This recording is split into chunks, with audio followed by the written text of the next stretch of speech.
I am Ferdinand Marcos, and I am the President of the Republic of the Philippines. I stand today on behalf of 110 million Filipinos. Hello people and hello universe, it's me again. Ayan, shoutout sa mga Marcos loyalists and supporters. But anyway guys, mayroon tayong very good news for everybody. Ay nako, ang Pangulo walang kapaguran, di ba? Umiikot talaga kahit saan. Kaugalian niya na yan mga beswa, ha? So, kung nakita nyo si Mother, nagsalita siya talaga. Wow, nakaka-overwhelm naman yung sinabi niya, guys. Ang ina-address ko po dito, dapat po yung gutom, tubig, lahat dito. Kasi ang iba naman, hindi naman nagpunta sa mga evacuation center, pero nasa bubong po sila. Ang the worst na nangyari po dito sa akin, yun pong 3 barangay na wala na pong kalsada. Wala naman po doon tubig, pero po, yun talagang landslide po ang nandoon. Kailangan namin mga evacuation center, nakita naman ninyo, mga rescue boat, kung ano-ano po. Tuwang-tuwa po ako, dahil sabi ko, sa maliit na bayan namin, talagang napili ako na bigyan ng importansya po dito sa amin. Nakita mo po, si BBM talagang ang ating Mr. President ay talagang mahal na mahal ko po dito. No? Kahapon kasi ang Pangulo, ay nagpunta sa Bicol, siyempre pumunta sa Camarines Sur. Kung nakikita nyo ngayon, sa Camarines Sur po ito. Sabi dito guys sa sa tawag dito. Ayan sabi po ng RTBN, ayan, President Ferdinand R. Marcos Jr. engaged with the affected communities as he conducts a site inspection on the submerged houses and rice paddies at the Kausip staging area in Barangay Kausip pa ba yan? Municipality of Bula, Camarines Sur on October 26. Kahapon po yan. During his inspection, he hands over financial assistance worth of 50 million to the province of government Camarines Sur. Uy, grabe. Fera talaga, grabe. At least pangunahan ko na naman ang mga dilis. Yung pera na yan, siyempre, pera ng bayan yan. At least, si Pangulong Marcos Jr. ang may idea na ibabalik sa taong bayan. Sabi niyo, puro ayuda. Ha? So, ibig sabihin, pabayaan nyo na lang yung mga nasalanta. Ganun ba yon? Pabayaan na lang sila, wag na silang bigyan ng ganyan. Bukod sa 50 million, may mga cash assistance ang mga nasalanta tulad dun sa ginawa ni Pangulong Marcos Jr. kahapon sa Naga at saka sa Albay. 50 million, yan, to the province of the Camarines Sur led by the government Vincenzo Renato Luigi Villaforte to jumpstart rehabilitation effort in the province. O, diba? Hindi ginagawa ng mga yung mga past admin. Siya lang ang may idea ng ganito kasi matalino talaga eh. I'm proud to say that. Nakikita ko kasi, kaya lagi kong pinupuri ang Pangulo. The chief executive also witnesses the unloading of essential supplies, including family, food packs, and bottled water, provide by the Department of Social Welfare and Development, which is ang DSWD. These supplies were then distributed to pumps boats to transport them to nearby flooded barangays. The Kausip staging area serves as the primary dry land in the Bula, facilitating the unloading of relief assistance for the military trucks onto the pumps boat. According to Bula Municipal Mayor Amelita Migay Ibasco, approximately 17 out of 33 barangays in the municipality have been affected by flooding, while 3 barangays have been severely damaged by landslide. A total of 8,288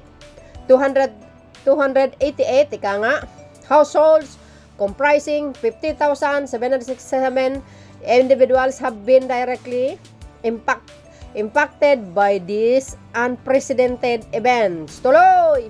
The extensive damage to agriculture, including rice farms, livestock, and fisheries, is estimated to amount of 1.6 billion, and partial estimate additional damage to infrastructure such as road and bridges are projected to reach 76 million. Ay, grabe.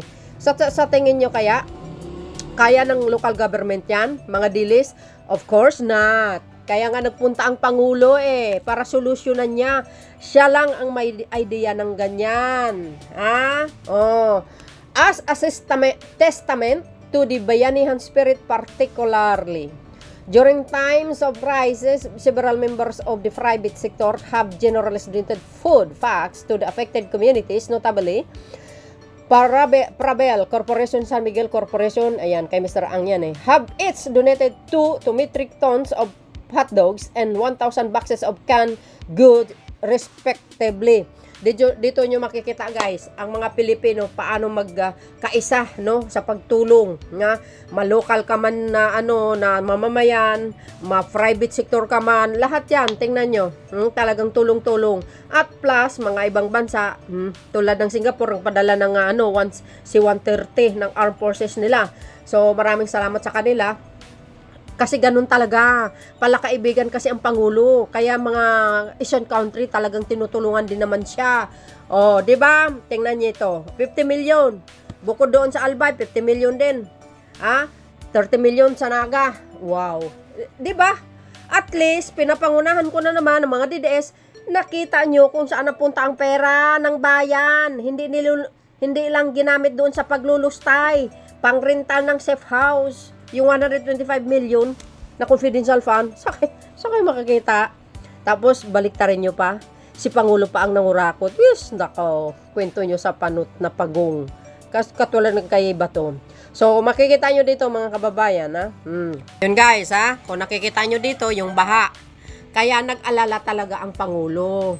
Parang masabi niya sa sarili niya, parang na-helpless siya sa mga taong nasalanta. Pero makita mo naman, ang pagtutulungan natin sa ating mga mga kasandulawan, ayan sila, ayan nilagay nila sa bangka yung mga relief goods para ihatid sa lugar, ikinarga sa 6x ng Armed Forces of the Philippines.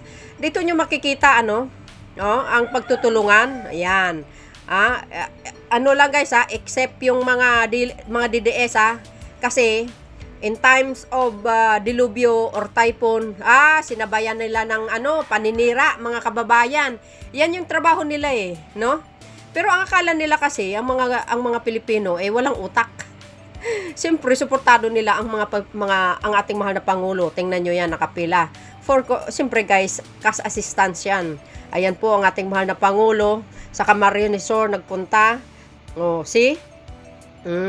Siya na mismo ang pumunta, aapak sa mga sa tubig, kasama po ang mayor, ang gobernador, yan yung Villapuerte, yung naka-blue, So yung si Madam, yung naka-pink, mayor ng Camarines. So makikita nyo dito guys yung Pangulo talagang lubos na nag-alala. Natatandaan nyo ba yung Yolanda? Hindi po siya Pangulo doon or gobernador. Pero tingnan nyo naman guys, sumakay siya sa chopper, binisita niya, at milyon-milyon ang kanyang dinunit nung Yolanda. Panahon pa ni Panut yun. Kahit hindi Pangulo yan, tumutulong talaga yan. See? Ganun dapat, no? Ayan. Ayan ang ating mga kasundaluan. Kahit napakasputing ni Pangulong Marcos Jr. Pero wala siyang pake, Gwapo pa rin talaga ang Pangulo ng Pilipinas, tingnan nyo. See?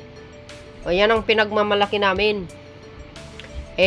Ang mga DDS, ang pinagmalaki nila, si Digong, napalpak naman yung pamumuno. Ngayon, nasa hot seat issue, si Digong at saka si Sara. Diba?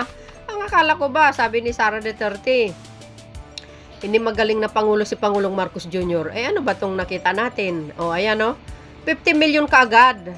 Bukod sa 50 million, mga kababayan, may mga relief goods on time at sa assistance ang kanyang pinagkaloob sa ating mga kababayan. Kasi kailangan nila yan diba? So dahil dito mga besa, maalala din po namin ito si Pangulong Marcos Jr. pag nag-end ng kanyang termino, Sana po ang mga Pangulo na darating kasing galing ni Pangulong Marcos Jr. So dahil dito mga kababayan, ay ipag-pray natin ang ating bansa na sana po mawala na kaagad itong baha at wag naman tayong padalhan ng mga dilubyo na ganito, guys. Well, kahit sabihin natin part ng ating mundo na ganito, sa Amerika mas malala pa doon, guys, ha. Grabe, lahat ng bagay talagang super no. Kaya yung iba naman, panay yung paninira kaysa flood control. Yung flood control ni Digo nga, walang silbi, 11,000 plus. Nasaan na ba yun? 'Di ba? So, dahil dito, guys, no, pakinggan po ninyo ang walang guys, walang speech ang ating mahal na Pangulo. Kumbaga, miniting niya na lang sa ganyang lugar ang mga itong mga opisyalis ng Camarines Sur, kasama po ang ating sekretary ng DND, mga gabinete ni Pangulong Marcos Jr. Shout out sa mga Marcos loyalists and supporters sa mga Pilipino. Shout out po sa inyong lahat. Ganun kasi pag ang Pangulo. So ito pa mga kababayan, ipakita ko lang yung mga ibang highlights, no? Yung paghatid ng mga tulong, lalo na po ang relief goods na kasabayan ni Pangulong Marcos kahapon papunta dyan sa Camarines Sur ito, mga kababayan, ha. Kung nakikita nyo naman dito, ayan, no, karga ng si 130 ba ito na malaking eroplano, mga kababayan.